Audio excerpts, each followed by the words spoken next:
Hindi raw sa Pilipinas kundi sa Australia posibleng ipadadala ang mga nakuhang cocaine sa eastern seaboard ng ating bansa nitong mga nakaraang linggo. Sinabi yan ni PNP Chief Oscar Albayalde matapos niyang makausap ang Australian Police. Mas naibebenta raw ang cocaine doon kumpara sa Pilipinas. Posible raw na inanod lang ang mga cocaine sa baybayin ng Pilipinas o di kaya'y itinapon pero babalikan din. Pero hanggang ngayon, hindi pa rin tukoy kung saan galing ang mga ito. Nagpadala na ng sample ng mga nakuhang cocaine ang mga otoridad sa Australia para masuri ito.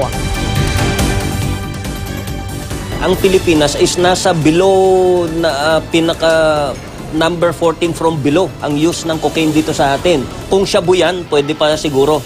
No? But with the cocaine, I don't think na meron tayong market na ganyang kalaking.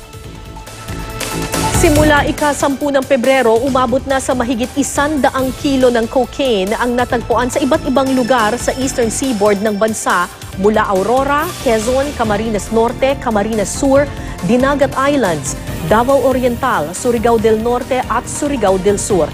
Tinatayang nasa mahigit 800 milyong piso ang kabuuang halaga ng mga ito.